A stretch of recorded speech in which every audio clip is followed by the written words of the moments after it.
बैठिए। बहुत बहुत धन्यवाद।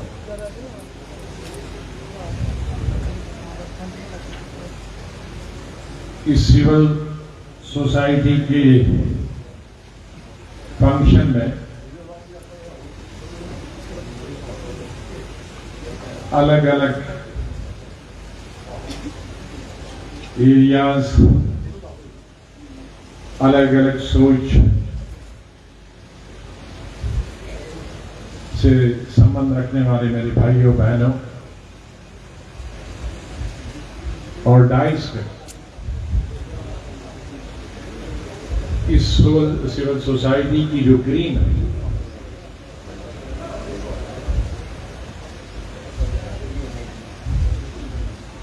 जो रिप्रेजेंट करते रहे पूरी सोसाइटी को, सरकारी नौकरियों में रहकर देश की और स्टेट की सेवा करते रहे, एकेडमिशियंस होकर नई नस्लों को एक नई दिशा देने, हमारी तिजारत को आगे बढ़ाने के लिए, हमारी इकॉनमी को एक नई दिशा देने के लिए जिनका संबंध है और रहा है, उसी तरह से अदालतों हम लोगों को, किसानों को, गरीबों को, मजलूमों को न्याय दिलाने में काम करते हैं, वो तमाम मौजूद हैं। Former vice chancellor R Sharma साहब, जिनका मैं बहुत ही आदर करता हूं,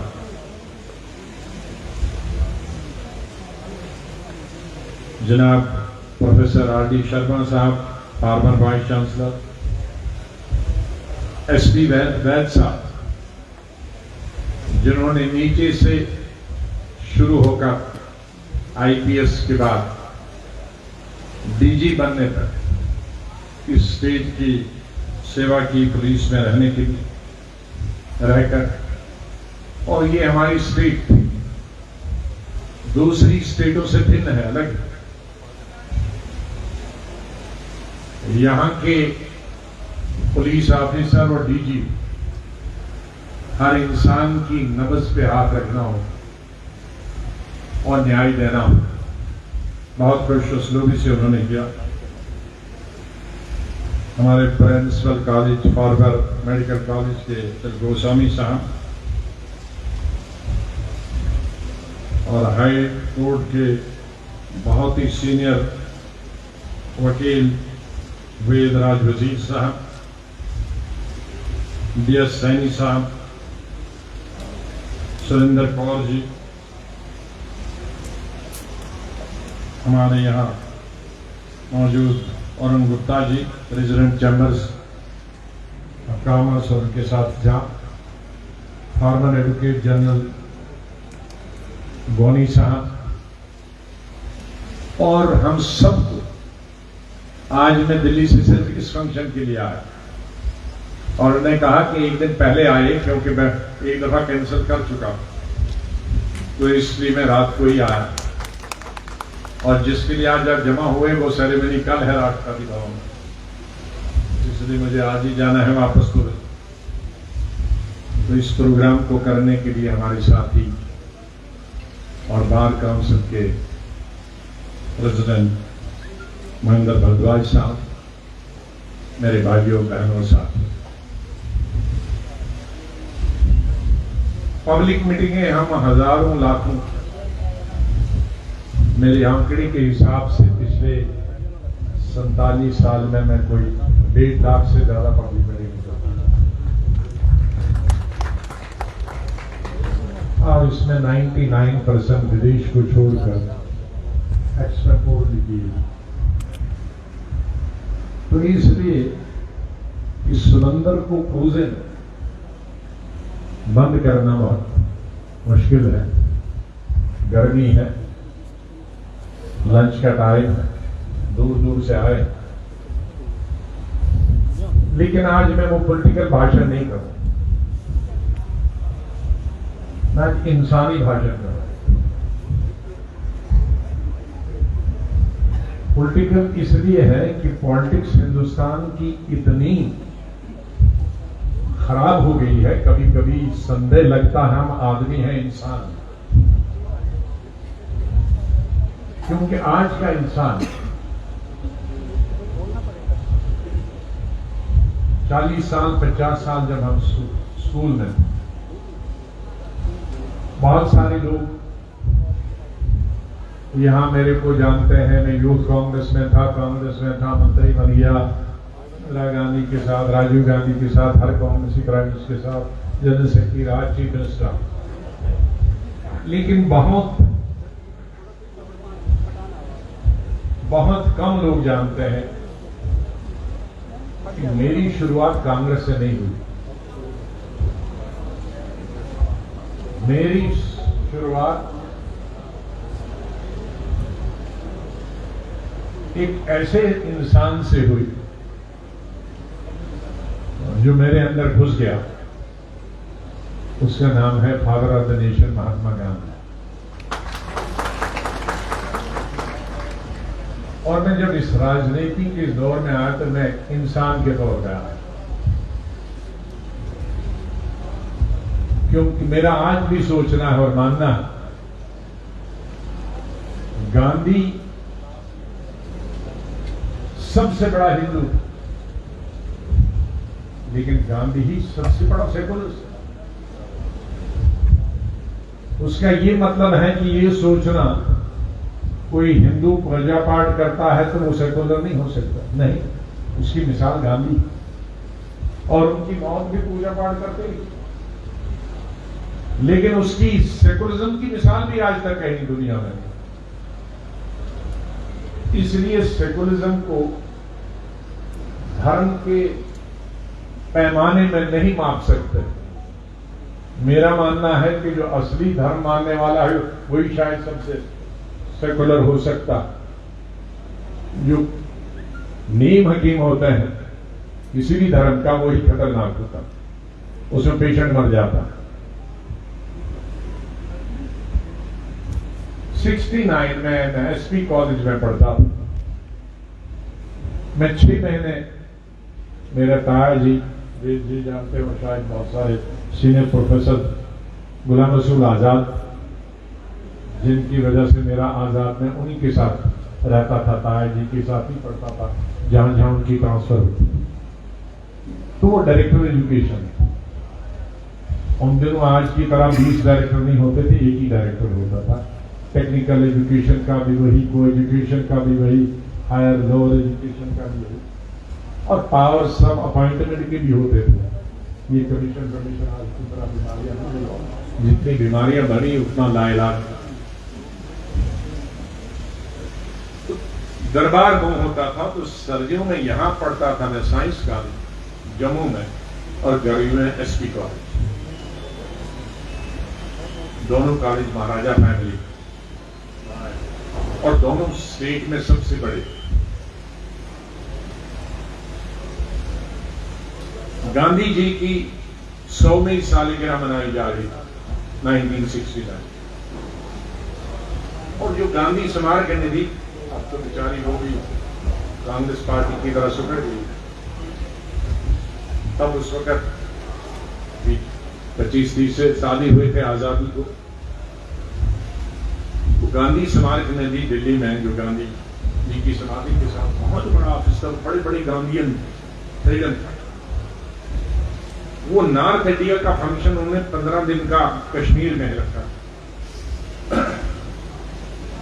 तो एक टीम उनकी आई थी 1 महीना पहले, और कश्मीर में वो ढूंढ रहे थे कॉलेज और यूनिवर्सिटी से कि उनको 200-400 लोग मिले जो पार्टिसिपेट करें उस गांधी की सेलिब्रेशन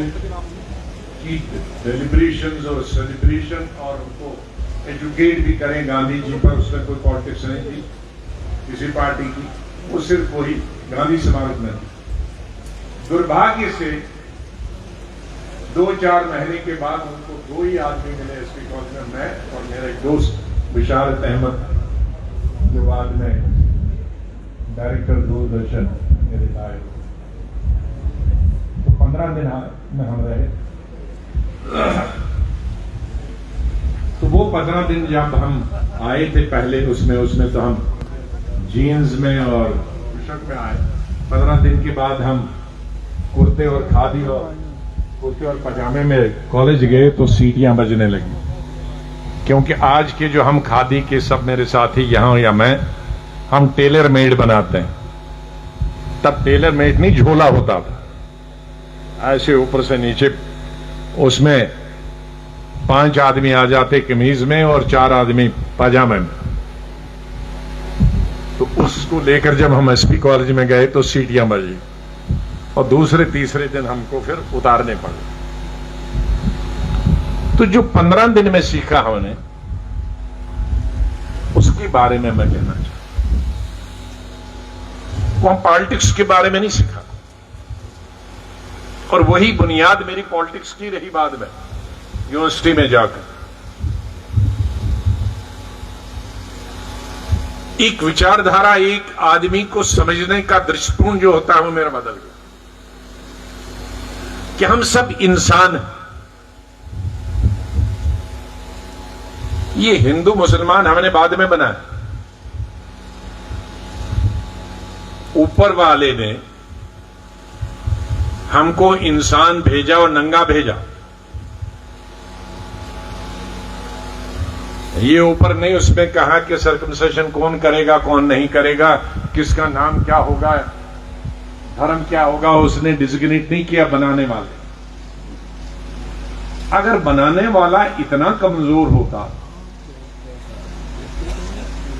कि हमको अलग अलग धर्मों में देखने चाहता, अलग अलग कपड़ों में, तो जिसने चांद तारे जमीन आसमान बनाए, हमको जमीन के ऊपर रखा और इससे कई लाख गुना जो मछलियां और दूसरे पानी के जानवर हमसे नीचे रखे और हमसे नीचे एक अलग दुनिया बनाई, और ऊपर पता नहीं कितनी और दुनियाएं हैं। एलियंस कहते हैं, क्या क्या होंगे कहां हमें नहीं मालूम। तो हमारे लिए वो हिंदुस्तान में भी हिंदू मुसलमान क्रिश्चियन के लिए अलग अलग देश बना सकता, अलग दुनिया जो जमीन के नीचे बना सकता था, तो वो तो कई स्टोरी बना सकता था। उससे नीचे और किसी के लिए, उससे नीचे और किसी के लिए, उससे नीचे और किसी के लिए, ऊपर भी बना सकता था। 7 आसमान कहते तो वो 20 आसमान बना सकता था, हमारे नहीं बना। लेकिन जो भी जितने भी पैगंबर आए वो खाली इस्लाम में नहीं आए। इस्लाम में 24 कई लाख और कई हजार पैगंबर, मैसेंजर विद गॉड 1,24,000, ये मैसेंजर्स ऑफ गॉड है। अब ये तब आए हैं जब इस्लाम नहीं, क्योंकि इस्लाम तब आया जब प्रॉफिट मोहम्मद था, he was the according to Quran the last messenger of the God. उसका मतलब है कि उनसे पहले 1,24,000 आए, तो स्वाभाविक है मुसलमान नहीं, क्योंकि इस्लाम ही तब आया। तो उसका मतलब है हर किस्म के लोग आए। कौन जानता है किस धर्म का, और कौन जानता है कई लाखों का कोई धर्म ही नहीं। वो हमको ठीक करने के लिए आए। लेकिन आज का जो हमारा मुल्क है या दुनिया में देखते क्या किस तरह से रशिया और उसके नेबरिंग कंट्री में वो किसी धर्म का और किसी इंसान का काम हो सकता, वो इंसान का काम तो नहीं हो सकता। तो उसका मतलब है कि हम इंसान बन, हमारी शक्ल इंसान की रह गई है, सूरत है, कपड़े हैं, लेकिन हमारी दिमाग क्या क्या सोचती है, इसमें कितनी नफरत है, इसमें कितना भेदभाव, हमारे विचार कितने भ्रष्ट हो गए, हमारी सोच कितनी गंदी हो गई कि हम इंसान को इंसान ही समझते। मुझे पॉलिटिकल पार्टी, कोई भी पॉलिटिकल पार्टी है, वो कुछ परिवर्तन लाए, मुझे संदेह है। क्योंकि 90% आज हमारे समाज में अगर बुराइयां आई हैं तो उसके लिए पॉलिटिकल पार्टी।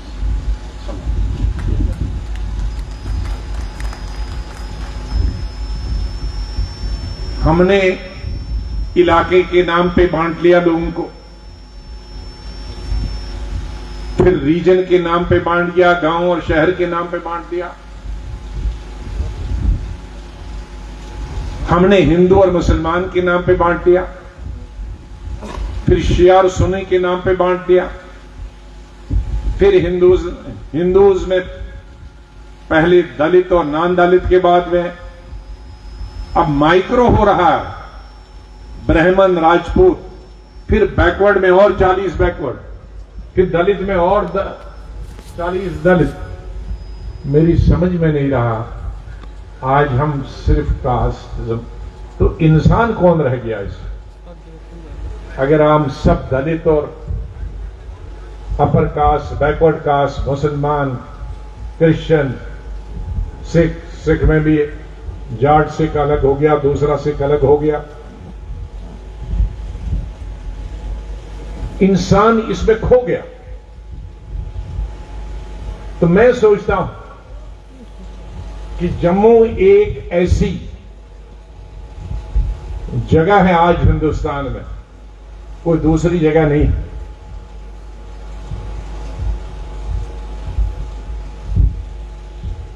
हमारी इस मिलिटेंसी की सब तबाही और बर्बादी का जिम्मेदार पाकिस्तान और मिलिटेंसी, सब बुराइयां मिलिटेंसी ने एक दूसरे को अलग किया, कई जवान छीन लिए, हजारों बेवाएं हुई, लाखों यतीम हुए। वो हिंदू थे, मुसलमान थे, वो कश्मीरी पंडित थे या कश्मीरी मुसलमान थे, सब वो जम्मू के हिंदू थे, चिनाब वैली, रजौरी पुंछ के लिए या यहां जहां हमारे रघुनाथ मंदिर तक भी घुस गए, कोई जगह नहीं रही। कोई आज उसको जरा एक इलाके से जोड़े या तस्वीर, वो गलत है। सब एक जम्मू कश्मीर के हिंदू, मुसलमान, कश्मीरी मुस्लिम, कश्मीरी पंडित, डोगरा, नॉन डोगरा, सब उससे प्रभावित हुआ, नुकसान हुआ। कोई जान से, कोई परिवार से, कोई बिजनेस से, तिजारत से, घर से। लेकिन उसका एक सिर्फ बाकी 99.9% सब नेगेटिव इफेक्ट, लेकिन 0.18% जो बहुत बड़ा है, छोटा लेकिन बड़ा, कि जम्मू कॉस्मोपॉलिटन सिटी बन गई। कश्मीर आज कॉस्मोपॉलिटन सिटी नहीं। कश्मीर में सेकुलरिज्म तब भी था, आज भी था। आतंकवाद से सेकुलरिज्म में कोई फर्क नहीं पड़ा, चाहे वो नारे उल्टे सीधे कुछ लोग लगाएं, लेकिन सेकुलरिज्म फर्क। लेकिन कश्मीर कभी भी कॉस्मोपॉलिटन सिटी नहीं बना। कई लोग कहते थे ये बाकी नहीं गए, मैंने कहा डोगरा साहब, मंगत राम जी, वो क्यों नहीं घर बनाए?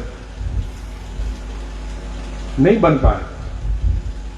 आज ये पहला जम्मू शहर है जहां 22 के 22 डिस्ट्रिक्ट के लोगों के घर हैं। जम्मू के 10 के 10, कश्मीर के 10 के 10 डिस्ट्रिक्ट और लद्दाख के दोनों डिस्ट्रिक्टों 22 के 22 डिस्ट्रिक्टों के लोगों के घर, बुद्धिस्ट हो, कश्मीरी पंडित हो, कश्मीरी मुसलमान हो, वो चिनाब वैली का हो और रजौरी पुंछ का। जब कई दफा मुझे कहा लोगों ने कि चिनाब वैली लगता है ऐसा कुछ मुस्लिम एरिया, तो मैंने कहा पीर पंचाल, कहा नहीं उसका नाम पीर पंचाल है इसलिए। तो मैंने कहा ये सोच जो हमारी जब खराब होती है तो हर आदमी को भूत दिखता। सबसे बड़ा चिनाब वैली का कौन हिस्सा है? अखनूर। चिनाब वैली डोडा से गुजरता है, मैं आज तक चिनाब वैली में हाथ नहीं डाल पाया। वो इतना गहरा है, आबादी इतनी दूर है, और बिजली के प्रोजेक्ट के बगैर सिर्फ चिनाब वैली में नुकसान ही नुकसान करता, बह जाता है सब। कोई फायदा किसी किसान को नहीं है, किसी पानी की स्कीम को नहीं है, क्योंकि चिनाब इतना गहरा है, वहां कोई घर नहीं है उसके पास। चिनाब वैली कहां से शुरू होती है? चाहे किश्तवाड़ और पीछे से शुरू हो, लेकिन फायदा किसको होता है? जम्मू और अखनूर को। जम्मू की नहर कौन सी है? Reveal canal. रिवील कैनाल कहां से आती है? अखनूर। अखनूर में चिनाब वैली खत्म हो जाती है, वहां तक चिनाब। तो चिनाब वैली अखनूर है। चिनाब वैली, ये सप्लीमेंट्री बता रहा हूं, गलतफहमी कहीं उनकी दूर करने। चिनाब वैली रियासी है, रियासी के खेतों के नीचे से चलती है। चिनाब वैली मोहर गुलाबगढ़ के नीचे से चलती है। चिनाब रामबन में आप नजदीक से देख रहे हैं। चिनाब डोडा से चलता है, किश्तवाड़ से चलता है। अब इसमें हिंदू कहां से आ गया, मुसलमान कहां से आ गया? तो जैसे हम पीर पंचाल चारों तरफ से बंधा है, तो उसको पीर पंचाल हो गया। उसमें हिंदू भी है, मुस्लिम भी है, एसटी भी है। तो ये कहां से मुसलमान आ गया? रियासी कहां से आ गया? अखनूर कहां से आ गया? चिनाब जिधर जिधर से जाएगा वो चिनाब वैली हो गई। अब कहां डिस्ट्रिक्टें और ब्लॉक गिनते जाओ, ये आसान है वही चुनाव। कश्मीर में उन्होंने उसको किया है, south Kashmir, north Kashmir, DG साहब यहां बैठे, और सेंट्रल कश्मीर, वरना उनको 10 डिस्ट्रिक्ट गिनने पड़ेंगे। तो ये कई चीजें हमें सिविल सोसाइटी में जो गलत फहमियां होती हैं डिवाइड करने, तो आज सिविल सोसाइटी की मैं मतलब समझती हूं। जैसे मैंने कहा कि पॉलिटिकल पार्टीज का काम रहेगा 24/7 डिवाइड करना, बांटना, धर्म के नाम पे, कास्ट के नाम पे। वो मेरी पार्टी हो, दूसरे किसी पार्टी को, रीजनल हो, नेशनल, मैं किसी को माफ नहीं करूं। सिविल सोसाइटी को दिशा देना, उसका वोट देने से कोई मतलब किसी को डाले, वो मैं नहीं कहता किसको वोट डालना, लेकिन हम प्यार से रहकर भी तो वही कर सकते। आचार्य कृपलानी और मिसेस कृपलानी दिन में अलग पार्टीज के खिलाफ काम करते थे, लेकिन रात को खाना तो मिसेस कृपलानी का काम था देना, घर चलाना तो मिसेस कृपलानी का था, लेकिन पॉलिटिकल पार्टीज अलग। क्या हम ये नहीं कर सकते यहां? ये पार्टियां हम अपनी अपनी पार्टी को दे दें, लेकिन आम जनता कमेंट सेक्शन में अपनी राय जरूर दीजिएगा कि गुलाम नबी आजाद की बातों से कितने संतुष्ट हैं आप, और उनके लिए आप क्या कुछ कहना चाहते हैं? एक दूसरे के घर आ जाए, क्या हम इकट्ठे नहीं कर सकते? क्या ये हमारा है सिविल सोसाइटी काम नहीं? क्या हमारा डेवलपमेंट का काम नहीं? क्या टैक्स देना हमारा काम नहीं?